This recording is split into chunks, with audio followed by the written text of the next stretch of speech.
मतदान तमारो अधिकार अने फरज छे, परंतु कया छे तमारा हक जाणो मारी साथे।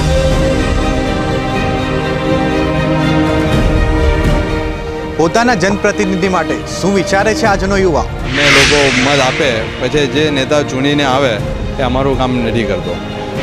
अनेक समस्याओं वच्चे घेरायेलो छे आजनो मतदान। सबसे बड़ी समस्या सूरत के अंदर है ट्रैफिक की और दूसरा करप्शन। केवो होवो जोईए तमारो उम्मीदवार? અમારો ઉમેદવાર એવો હોવો જોઈએ જે ગરીબોની સમસ્યા અને એમની વચ્ચે ઊભો રહીને બધાની સમસ્યા દૂર કરી શકે। તો જણાવો આપનો અભિપ્રાય। અમે કરીશું તમારા હક અને સમસ્યાઓની રજૂઆત S9 ન્યૂઝના ચૂંટણી વિશેષ મારો હક મારા મત કાર્યક્રમમાં।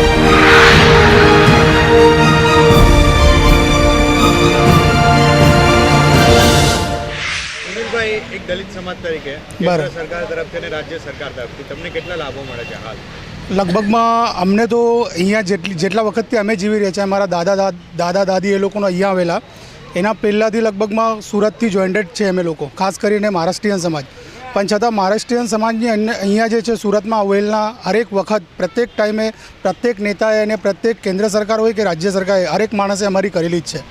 અને એના ભાગ સ્વરૂપ તમે જોઈ શકો છો કે મહારાષ્ટ્રીયન સમાજ અહીંયા સપોર્ટિંગ એટલે સુરતને કે ગુજરાતને કે કેન્દ્રને ઉછેરવા માટે કે એને સફળ બનાવવા માટે કે એના વિકાસ માટે પ્રત્યેક સમય સારા કામો માટે મદદરૂપી થયેલા છે, અને ખાસ કરીને મહેનત તરીકે। પણ જે મહેનત એમને ગયા 60 વર્ષમાં કે 65 વર્ષમાં કરેલી છે એનો મોં બદલો એમને આજ સુધી મળેલો નથી। એ ભલે શિક્ષણમાં હોય, એ આરોગ્યમાં હોય કે એ પછી એમને કોઈ પણ સંદર્ભમાં હોય। આજે પણ તમે જુઓ છો કે ત્રીજા અને ચોથા દિવસે તમને એક આત્મહત્યા ફેમિલી તરીકે કોઈને મળે કે ક્રાઇસિસ આવી, ફેમિલીની ફાઇનાન્શિયલી ક્રાઇસિસ આવી, તો એમને એ મળે જ છે। અને તમે જોઈ શકો છો કે એના પરથી તમે અંદાજા અનુભવ લગાવી શકો છો કે આ સમાજ એટલા જોઈન્ટેડ હોવા છતાં કેવી રીતના અહીંયા સુરતમાં એમની અવહેલના થાય છે। આપના મતે આપનો નેતા કયા પ્રકારનો હોય? સૌથી પહેલાં તો અમારો એ ખાસ કરીને અમારો સમાજનો એ હેતુ છે કે ભાઈ અમારે જે મહારાષ્ટ્રથી અહીંયા આવેલા છે કે બીજા પણ કોઈ રાજસ્થાનથી આવેલા છે, કોઈ બધા અલગ અલગ જગ્યાથી લોકો જે આવેલા છે, એમની સૌથી પહેલાં જે ગુજરાત સરકારે કે સુરત SMCએ અમને જે સુવિધા આપેલી છે ખાસ કરીને શિક્ષણની, એ અમારા લગભગમાં અમે શબ્દ નહીં વાપરી શકીએ પણ છતાં શબ્દ વાપરવા માગું છું। એ 8મી સુધી અમને મર્દ તરીકે ઊભો કરી દે છે। 8મી પછી અમારા શિક્ષણની કોઈ જવાબદારી નથી। 8મી પછી અમે ત્યાં જ બ્લોક થઈ જાય છે, અને અમારા છોકરાઓ જે સારા ભવિષ્યના આગળ વધવું હોય એમને, તો એ લોકો ફાઇનાન્શિયલી આમ તેમ કરીને એમના પપ્પાઓ 8મી સુધી તો લઈ જાય છે, પણ એના છતાં એ લોકો આગળ જતા નથી। અને એના માટે 10મી કે 12મી એમની ઘરની કન્ડિશન સારી હોય તો એ લોકો ભણી લે છે, પણ એનાથી આગળ અહીંયાના એન્જિનિયરિંગ છે ને કંઈ છે, અને ભણવું પડે પછી એને ટ્રાન્સલેટ થવું પડે ગુજરાતીમાં કે હિન્દીમાં, ને જે અમારી કેપેસિટી નથી, અને અમારા છોકરા તાજ ફેલ થાય છે અને એ આગળ વધતા નથી। એના માટે અમારે ખાસ કરીને અમારા છોકરાઓ માટે અહીંયા યુનિવર્સિટી હોય કે આગળ સુધી ભણવાનું હોય, એ અમારે અમારી ભાષામાં આવે તો બહુ સરસ, અને અહીંયા રાજ્ય સરકારની ભાષામાં પણ આવે તો પણ અમને કંઈ ગલત નથી। પણ છતાં એ વસ્તુમાં અમને કંઈ ના કંઈ રાહત જોઈએ છે, એ વસ્તુ માટે અમને કોઈ પ્રોત્સાહિત કરવાવાળો જોઈએ છે, એ વસ્તુમાં અમને હેલ્પ કરવાવાળો કોઈ માણસ જોઈએ છે। બસ એ અમારા છોકરાઓ અહીંયાથી આગળ જશે અને વધશે હરેક ક્ષેત્રમાં, એવી અમારી આશા છે। આજની આવનારી જો લોકસભા છે એમાં અમારા સમાજના ઘણા બધા પ્રોબ્લેમો છે, અને એ પ્રોબ્લેમોને હું અહીંયા જાહેર કરવા માગું છું કે ગયા 50 વર્ષથી અમારા બળા બુઝુર્ગ લોકો અહીંયા વસેલા, અને આ સુરતને ડેવલપ કરવા માટે, આ સુરતનો વિકાસ કરવા માટે ઘણી મહેનતો કરી, છતાં આજે અમારા છોકરાઓને કંઈ મૂળભૂત અધિકારો જે છે અમારા, જે શિક્ષણ નથી મળતું, જે ખાસ કરીને અમારે કાસ્ટ સર્ટિફિકેટ જે છે, જાતિનો જો દાખલો છે, એ અહીંયા ગુજરાત સરકાર અમને જાતિનો દાખલો નથી આપતી। એના થ્રુ અમારા જો આવનારા છોકરાઓનો ભવિષ્ય જે બગડે છે, કે મારા સાથીએ જે કીધું કે 10 સુધી કે 12 સુધી ભણીને જે અહીંયાની રાજ્ય સરકારના જે ખાસ કરીને જે રિઝર્વેશન છે, જે રિઝર્વેશનમાં જે નોકરીઓ છે, જે અમને મળવું જોઈએ, અમારા પણ અહીંયા 50 વર્ષ સુધી અમારા મા બાપે અહીંયા મહેનત મજદૂરી કરીને સુરતને ડેવલપ કરવા માંગે માટે જે મહેનત કરી, એના માટે આજની જે ગુજરાત સરકાર છે એ કાસ્ટ સર્ટિફિકેટ નથી આપતી, અને એ કાસ્ટ સર્ટિફિકેટ આપે છે પણ એમાં એવું આ લોકો મોર લગાવીને આપે છે કે તમે અહીંયા મહારાષ્ટ્રથી આવીને પ્રોપર તમે મહારાષ્ટ્રના છો તો અહીંયા ગુજરાતમાં જે તમારા મૂળભૂત અધિકારીઓ જે છે, જે રિઝર્વેશન છે, એ તમને અહીંયાથી લાભ ન મળશે. આ ઉદ્દેશથી મેં કહેવા માગું છું કે અમને ખાસ કરીને આ લોકસભામાં જે અમારા કાસ્ટ સર્ટિફિકેટના જો મુદ્દાઓ છે, એ મુદ્દા જે અમારો નેતા કોઈ પણ ઉલ્લેખ લાવશે એ નેતાને અમે ચૂનશું અને એ આવનારી લોકસભામાં અમે એ નેતાને જે અમારી ખાસ કરીને ફરીથી કહું છું કે અમારી કાસ્ટ સર્ટિફિકેટના જે મુદ્દાઓ છે એ લડે એવા નેતાને અમે આવનાર લોકસભામાં નિવડશું. તો સમસ્યામાં સાહેબ એક જ છે કે આ જો બધી કાસ્ટ સર્ટિફિકેટ અને બીજી વાત આ જો કોન્ટ્રાક્ટ બેઝ બધું કામ ચાલે છે, એસએમસીમાં સફાઈ કામગાર હોય અથવા જીટીઆરએસ હોય, બીટીઆરએસ હોય, એમાં જે કોન્ટ્રાક્ટ બેઝ કર્યું છે એમાં એસટી ઓબીસીને કોઈ લાભ મળતું નથી અને કોઈ જોબ મળતું નથી. એ અમારે સમસ્યા છે. બીજું અમારું ટેમ્પો યુનિયન તરફથી હું બોલવા માગું છું કે જે અમારા ટેમ્પોને વાહનોને 6 વ્હીલર વાહનોને મધ્યમ વર્ગના જે વાહન આવે છે એમાં ટોટલી નો એન્ટ્રી કરી છે સુરત શહેરના અંદરમાં. તો અમને તો એવી સ્થિતિ છે અમારી કે અમારે 2 થી 3 કલાક અમને છૂટ મળે છે, 1 થી 2, 1 થી 5. તો એમાં અમારું ધંધો થઈ શકે એવું નથી. તો કમ્પલસરી અમારે તો 5-6 દિવસમાં એક ફેરો લાગે અને 3 કલાકમાં એક મોટી ગાડીનો કોઈ ફેર લાગે એવું બને નહીં. તો હમણાં લડત ચાલુ છે. તમારા મતે તમારો ઉમેદવાર કયા પ્રકારનો? ઉમેદવાર જો બધાની સોચ લઈને ચાલે, એસટી ઓબીસી કે આતા ઇતર સમાજ હોય બધાને લઈને ચાલે, ના કે કોઈ એક તરફ કે એક પક્ષ લઈને ચાલે. શું સમસ્યા છે આપની? અમારી સમસ્યા તો એક જ છે કે અમારા જો આવતા ફેરી જો લોકસભાની ઇલેક્શન થયું એમાં અમારા જો સાંસદશ્રી હમણાં જો આવ્યા છે એ અમને કીધેલું અને આવેશન આપેલા મારો ભરોસો આપેલું કે તમને અમે જીતશું તો અમને તમે કાસ્ટ સર્ટિફિકેટ અપાઈશ. તો અમે એ મુદ્દે એમને જીતાઈને લાવેલા હતા, પરંતુ હમણાં સુધી 5 વર્ષ થઈ ગયા, હમણાં સુધી અમારે કંઈ કાસ્ટ સર્ટિફિકેટ આવ્યો નથી. તો હવે અમે ઈચ્છા કરીએ કે ભાઈ જો બી જીતીને આવે, જો બી લોકસભામાં જીતીને આવશે એ અમને કાસ્ટ સર્ટિફિકેટ મળશે, કેમ કે કાસ્ટ સર્ટિફિકેટ વગર અમારી કોઈ ગિનતી જ થશે નહીં. જે કાસ્ટ સર્ટિફિકેટ તમને નથી મળતા એના કારણે તમને કયા પ્રકારની સમસ્યા ઊભી થાય છે? એમાં એવું છે કે અમારે જે સીટ હોય છે, રિઝર્વેશન સીટ જે કે બાબા સાહેબ આંબેડકરે આપેલી છે, એ બધી સીટો અમને નથી લાભ મળતી. અમે કયા બી જઈએ છીએ તો હોસ્પિટલ હોય કે શાળાઓ હોય એમાં અમને નથી જોવા મળે છે કે ભાઈ તમારું તો શું છે કોમનમાં ભરો, ફોર્મ ભરો. તો અમારા જો પોયરાઓ છે એ બધા અહીંયાથી જોબ ન મળી શકે તો કોઈ સુરત છોડીને બોમ્બે જઈ શકે છે, બોમ્બે જાય છે, પછી કંઈ જયપુર જાય છે, વિરાર જાય છે, એવા બધા અલગ અલગ સ્ટેટમાં જાય છે. પણ અહીંયા મહારાષ્ટ્ર છોડીને, ગુજરાત છોડીને બાકી બધા રાજ્યોમાં તો અમને સર્ટિફિકેટ છે જ. કેન્દ્ર સરકાર અને રાજ્ય સરકારની કઈ લાભો મળ્યા છે તમને આ 5 વર્ષોમાં? હમણાં સુધી તો કંઈ મળ્યો નથી. મહારાષ્ટ્રમાં તો કંઈ યોજના ચાલે છે, ઇન્દિરા ગાંધી આવાસ યોજના, પણ અહીંયા સુરતમાં તો હમણાં સુધી ઝોપડા તોડવાની યોજના ચાલે છે પણ જોડવાની તો મને હમણાં સુધી દેખાયું નથી. આપના મતે આપનો ઉમેદવાર કયા પ્રકારનો? સારા પ્રકારે હોવું જોઈએ કે જો ભાઈ બધા કોમને લઈને, બધે હિન્દુ હોય કે મુસ્લિમ હોય, દલિત હોય, બધાને લઈને ચાલી શકે. ભલે કે કોઈ એક જ પક્ષને કે એક જ સમાજને લઈને ન ચાલી શકે એવો અમારો નેતો જોઈએ. सूरत के अंदर क्या समस्या है आपके? सूरत के अंदर सबसे बड़ी समस्या ऐसी है कि जो कोई उम्मीदवार खड़ा होता है वो सिर्फ जाति के आधार पर वोटिंग ले लेता है, उसके बाद समाज को लात मार देता है. उसके बाद भूल ही जाते हैं कि ये कौन सी समाज का था. एक बार काम हो गया फिर उसके बाद जनता को भूल ही जाते हैं. अभी हाल क्या समस्या उपस्थित है आपके? हाल ऐसी समस्या है कि जो झोपड़पट्टियों का डिमोलेशन हो रहा है उसके अंदर उन्हें आवाज़ देने की बात करते हैं कि आपको सूड़ा या कहीं पे कोसाड़ में या बेस्तान में कहीं पे भी भेजेंगे और आप जिस जगह से आपको उठाया गया है वहाँ पे रीडेवलपमेंट करके आपको वापस वहाँ पे लाया जाएगा. लेकिन उसके अंदर होता है ऐसा है कि जो मूल रहवासी होते हैं, जो रहने वाले रहते हैं, उनको घर मिलने के बजाय वो बेचकर दूसरों को दिए जाते हैं और जो मूल मालिक रहते हैं उनको मिलता नहीं है. जैसे अभी हालत भीमनगर की हुई है, जैसे कोयला खाड़ी की हुई है. आज भी अमुक ऐसे लोग हैं, 30 से 40% ऐसे लोग हैं जिनको अपने घर मिले ही नहीं है और वो दूसरे को कॉरपोरेशन के अधिकारी हो या बड़े भाजपा के, कांग्रेस के कोई भी नेता हो, उनके साथ साठगांठ कर कर दूसरे अमीर लोगों को बेच दिए गए. या किसी कॉरपोरेटर के हस्तक में 5 घर आ गए, किसी के हस्तक में 10 घर आ गए, लेकिन जो गरीब है उसको आज तक उनके घर मिले नहीं है. एजुकेशन के बारे में क्या समस्या? एजुकेशन के बारे में ऐसा है कि बाबा साहब ने संदेश दिया था कि शिक्षित बनो, संगठित बनो और संघर्ष करो. उस मार्ग पर हमारा समाज पूरी तरह से निर्भर और उतरा हुआ है. आज हमारे समाज में गुजरात लेवल में शिक्षित सबसे ज़्यादा है, लेकिन उनका विकास जाति के आधार पर किया नहीं जाता. और महाराष्ट्र में अगर देखा जाए तो शिक्षण में भी आगे है और कास्ट सर्टिफिकेट पे जो बिलोंग करते हैं, कास्ट सर्टिफिकेट के आधार पर जो उनको नौकरियां मिलती है वो आज महाराष्ट्र में मिलती है। पर गुजरात में अगर मोदी शासन में डेवलपमेंट कहते हैं तो डेवलपमेंट के नाम पे आप तो दलितों को दबा रहे हो। थानगढ़ की घटना हो गई, राजस्थान की घटना हो गई, वहाँ पर तो दलितों को आप उनके ऊपर गोलियां चलाते हो, उनके ऊपर आप उनको शादियों में उनकी बारात निकालने नहीं देते हो, उनके ऊपर ऐसे अत्याचार करते हो, तो आप कौन सी तरफ से विकास करते हो? आप कहते हो कि सौनो साथ सौनो विकास। आज तक तो हमारा साथ लेके आपने देखा, आपका खुद का विकास हो गया, लेकिन हमारे दलितों का विकास नहीं हुआ, बहुजनों का विकास नहीं हुआ। मैं तो हमारे समाज की बात छोड़ो, अभी दूसरे कास्ट के बहुत से लोग हैं, उनका भी विकास आज तक इन सरकार के लोगों ने किया नहीं।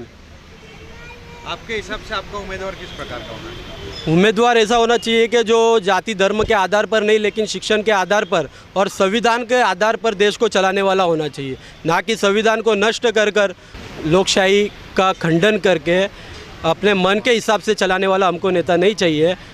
जो गए साल 5 साल से जिनको शासन दिया गया है, जो जीत कर आए और इस बार उनको रिपीट किया गया, और उनको हमने देखा कि उन्होंने दलितों का विकास ही नहीं किया है।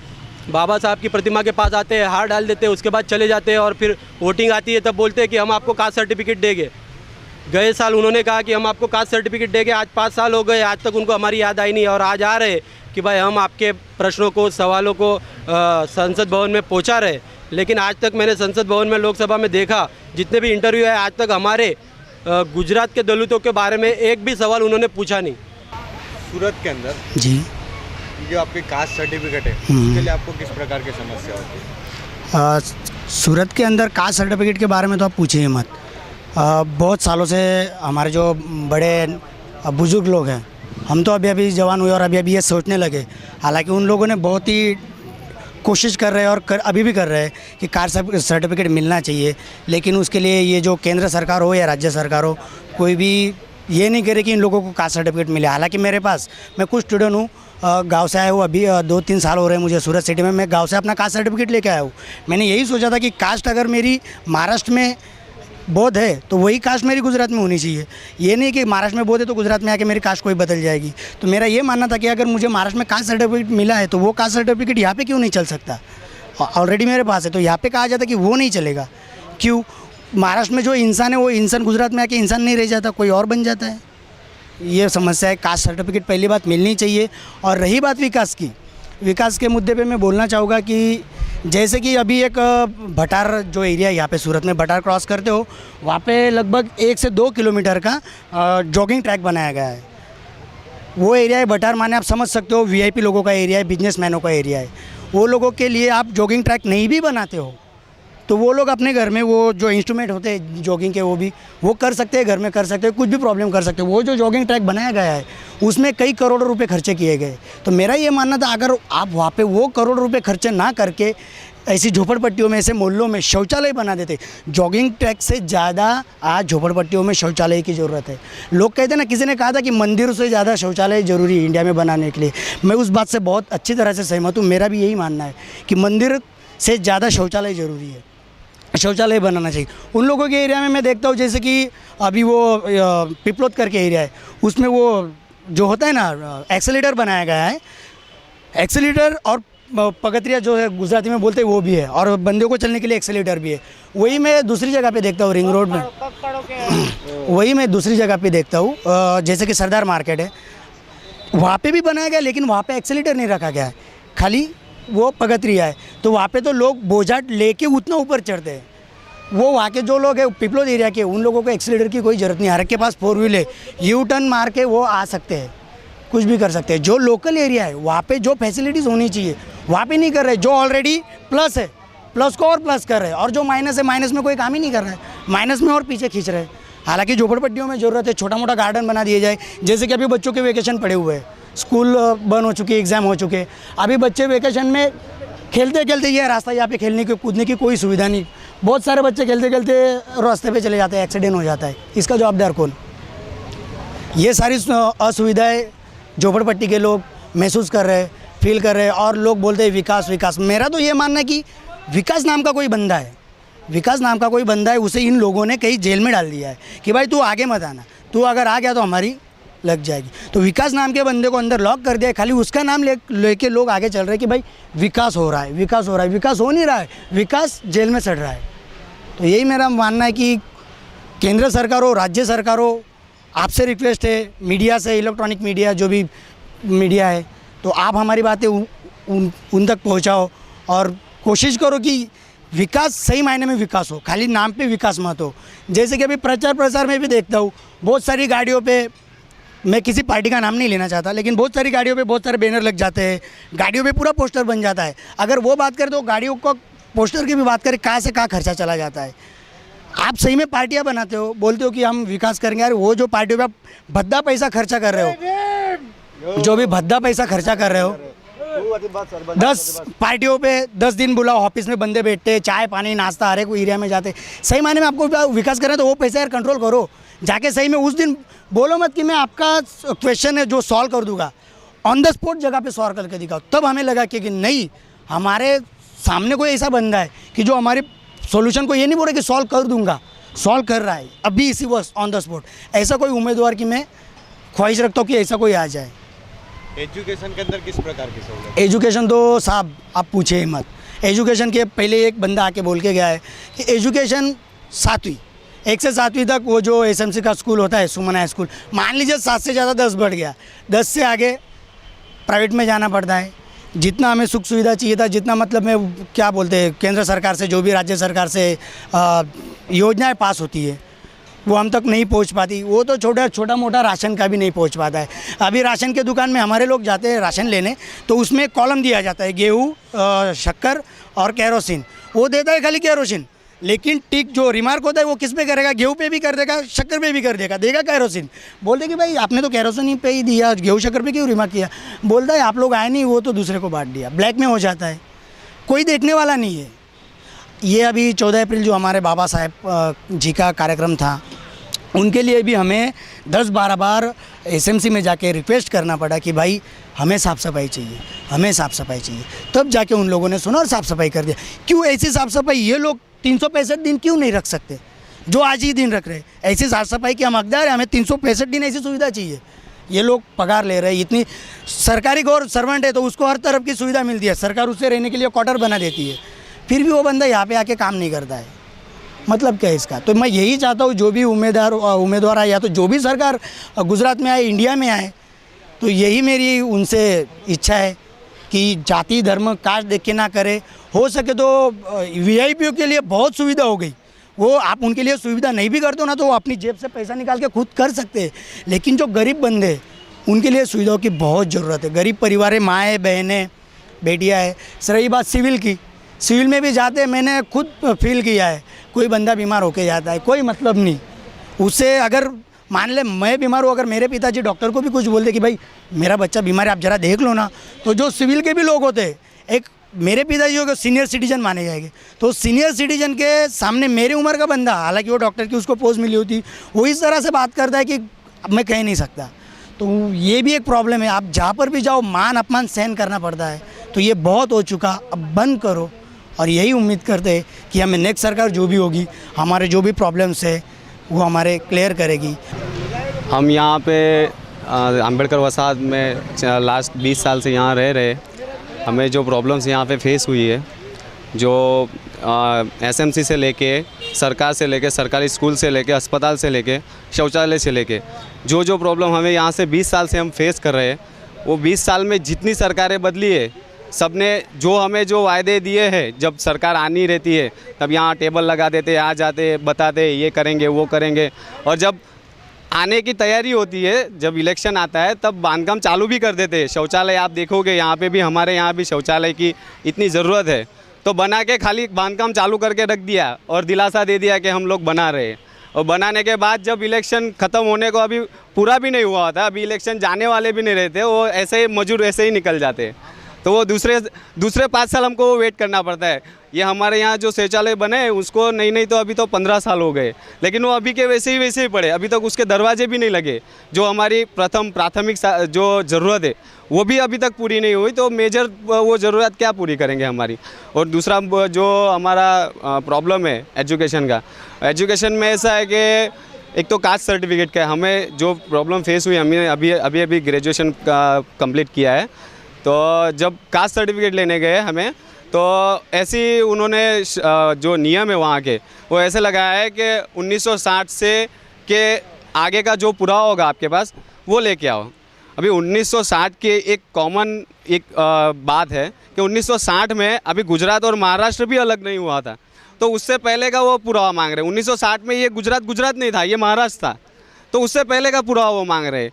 तो वो पुरावा लाने का बोल रहे हैं। वो पुरावा लाएंगे कहाँ से? गुजरात का पुरावा, तब तो वो गुजरात था भी नहीं, तो वो पुरावा लाने को बोल रहे हैं। वो पीढ़ी के पीढ़ी भी निकल जाएगी, तब भी किसी के पास नहीं मिलेगा वो पुरावा। और जो बात है, हम महाराष्ट्र से जो सर्टिफिकेट ला रहे हैं, तो वो सर्टिफिकेट में हम वहाँ पे हम जो हमारा कास्ट है वो गुजरात में आके बदल तो नहीं जाएगा ना। अब मेरे पास ड्राइविंग लाइसेंस महाराष्ट्र का है, तो मैं इधर आके गाड़ी नहीं चला सकता, मुझे ड्राइविंग नहीं आएगी। वही बात कास्ट सर्टिफिकेट की, मैं वहाँ से कास्ट सर्टिफिकेट निकाल के लाऊंगा और यहाँ पे वो मेरे कास्ट चेंज तो नहीं हो जाने वाली है ना। तो वो एक मुद्दा है। वो अगर आप यहाँ से नहीं, आपके रूल्स में नहीं आता है कास्ट सर्टिफिकेट का कि 1960 का पुरावा नहीं है, तो महाराष्ट्र का कास्ट सर्टिफिकेट चला लीजिए, उस पर जो आगे की प्रोसीजर है वो पूरी करवा दीजिए। वो भी नहीं पूरी करते, वो भी बोले ये नहीं चलेगा, तो वो कास्ट तो चेंज होने वाली नहीं है उसकी वजह से। ये एक मुद्दा है कास्ट सर्टिफिकेट का। और एजुकेशन के बारे में जो स्कूल्स की जहाँ आप हालत देखोगे, अभी जो नगर प्राथमिक स्कूल है, स्कूल जितने भी है 200 नंबर 211, हम भी वहीं पे पढ़े हैं, हमें भी पता है।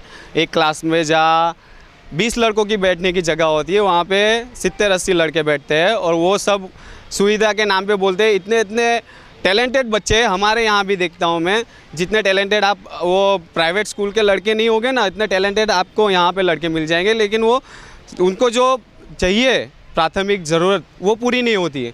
मानो कि कोई नोटबुक चाहिए उसको होमवर्क करने के लिए, वो नोटबुक वहाँ से सरकार से पास होती है। अभी के एक उदाहरण है, हमारे यहाँ का एक लड़का, वो उसका पेंटिंग में उसको सबसे अच्छा उसका नाम आया, तो उसको जो बख्शिश मिला था वो कुछ 11,000 के कुछ पास हुआ था। जब स्कूल में आते आते वो उसका हाथ में जब आया तो सिर्फ 1100 रुपये रह गया। तो वो हिसाब लेने वाला उनको पता है कि ये लोग ऐसे लोग हैं कि ये कुछ प्रोसीजर कर नहीं सकते। ये लोग उन लोग को पता है वो बात, तो इसके लिए वो उनको पता है 1100 भी दूंगा ना, 1100 रुपये उन लोग के लिए बहुत बड़ी है वो चीज़। तो 11,000 पास हुई। जब हमने पता की, जब मिल भी गई, उसके बाद हमको 6 महीने बाद जब हमको पता चला कि ये लड़के का बोले पूरे सूरत में नंबर 1 आया था पेंटिंग में, तो उसको क्या बोलते शिक्षण समिति से इतना बख्शिश मिला था। तो हमने जब उसको पूछा तो कितना, बोले 1100 रुपये मिला था। तो जब स्कूल में बात चलाई हमारे जब हमको पता था, हमारे लिंक थी, तो उन्होंने बताया कि 11,000 रुपये बोले पास हुए थे सरकार की तरफ से, शिक्षण समिति से, और जब उसको मिले था 1100 रुपये। अब हम इतने पढ़े लिखे हैं तब भी हम कुछ कर नहीं सकते, क्योंकि हम अपनी प्रॉब्लम से भी ऊपर नहीं आते, तो हम ऐसे इसके लिए लड़ नहीं सकते। इसके लिए हमें सरकार पे ही डिपेंड रहना पड़ेगा। अगर सरकार ये चीज़ नहीं करेगी तो आम आदमी क्या कर सकेगा? રાહુલભાઈ, જે કેન્દ્ર સરકાર અને રાજ્ય સરકાર તરફથી જે યોજનાઓ પાસ થાય છે દલિત સમાજ માટે, તે તમને મળે છે ખરી? કેન્દ્ર સરકારમાંથી જે યોજનાઓ પાસ થાય છે તે અમને તો ખબર બી નથી કે કઈ કઈ યોજનાઓ અમારા માટે લાગુ થયેલી છે, કારણ કે યોજનાઓ જે છે એ અહીંયાના જે પરપ્રાંતિ બેસા છે એમના માટે નથી, બહારથી અહીંયાના જે સુરતના છે રહેવાસી એમના માટે જે યોજનાઓ છે અમને એવું લાગે છે, કારણ કે અમારા સુધી તો એ વસ્તુ પહોંચતી જ નથી। જે યોજનાઓ તમને મળતી નથી એના કારણે તમને કયા પ્રકારની સમસ્યાઓ થાય છે? એનામાં મેં 2-3 વખત ફોર્મ ભરેલા હતા જોબ માટે, તો એનામાં મને એવું કહેવામાં આવ્યું કે તમે પરપ્રાંતિ છો, અમને કાસ્ટ સર્ટિફિકેટ બી અહીંયા આપવામાં આવતું નથી। અમે 50 વર્ષથી અહીંયા રહેતા છે અમારા બાપ દાદાથી, તો બી અમને અહીંયાના રહેવાસી માનતા નથી, અમને પરપ્રાંતિ કહેવામાં આવે છે। એજ્યુકેશન બાબતે કયા પ્રકારની? એજ્યુકેશનમાં અમે ભણતરમાં 12મા સુધી મરાઠીમાં અમને એજ્યુકેશન મળે છે, પછી એજ્યુકેશન અમારું ટોટલી મરાઠી મીડિયમમાં હોય છે, ત્યાર પછી અમારે જે કોલેજ હોય કોલેજમાં મરાઠી મીડિયમ મળતી નથી, એટલે અમારું જે એજ્યુકેશન છે એ પૂરું થતી નથી, 12મા સુધીના જ અમે ભણી શકીએ છીએ। તમારા મતે તમારો ઉમેદવાર કેવો હોય? અમારા માટે અમારો ઉમેદવાર એવો હોય કે અમારી વસ્તુ જે છે, અમારી જે પ્રોબ્લેમ છે એ જાણી શકે, જેમ કે અમારો એજ્યુકેશન આગળ વધવો જોઈએ, અમારા છોકરાઓ 12મા કરતાં ગ્રેજ્યુએટ પોસ્ટ ગ્રેજ્યુએટ કંઈક બી થવા જોઈએ, એ એજ્યુકેશન માટે અમારા માટે લડવા જોઈએ, એવું ઉમેદવાર અમને જોઈએ। સુરતના વિકાસ બાબતે શું કહેશો? કયા પ્રકારનો વિકાસ? સુરતનો જે વિકાસ છે એ સિટીમાં જ થતો છે। અહીંયા તમે આ બહાર આવશો ઉધનાની આમ બાજુ તો વિકાસ તો કંઈ જ નથી, વિકાસના નામે ખાલી ચેરી ખાતા છે એ લોકો। અમને તો એવું લાગે ઝોપડપટ્ટીઓ બધી ઉઠાવીને જે લોકોના 2-2, 3-3 માળના મકાન છે એ તોડીને એ લોકોને 10 બાય 10ના રૂમ આપવામાં આવે છે, એ શું વિકાસ છે સાહેબ? સિટીમાં મોટા મોટા બ્રિજો બનાવવામાં આવે છે અને અહીંયા ટ્રાફિક માટે કેટલી પ્રોબ્લેમ્સ થાય છે. તમે ડિંડોલી ફાટક પાસે જો એક બીજું ફાટક બંધ થઈ ગયું છે, ત્યાં કલાક લોકો અટકી જાય છે. એ વિકાસ છે? મતદાન તમારો અધિકાર અને ફરજ છે, પરંતુ કયા છે તમારા હક, જાણો મારી સાથે.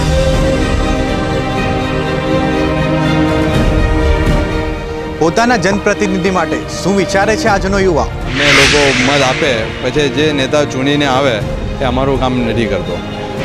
अनेक समस्याओं वच्चे घेराયેલો છે આજનો મતદાર. सबसे बड़ी समस्या सूरत के अंदर है ट्रैफिक की और दूसरा करप्शन. કેવો હોવો જોઈએ તમારો ઉમેદવાર? અમારો ઉમેદવાર એવો હોવો જોઈએ જે ગરીબોની સમસ્યા અને એમની વચ્ચે ઊભો રહીને બધાની સમસ્યા દૂર કરી શકે. તો જણાવો આપનો અભિપ્રાય. અમે કરીશું તમારા હક અને સમસ્યાઓની રજૂઆત S9 ન્યૂઝના ચૂંટણી વિશેષ મારો હક મારા મત કાર્યક્રમમાં.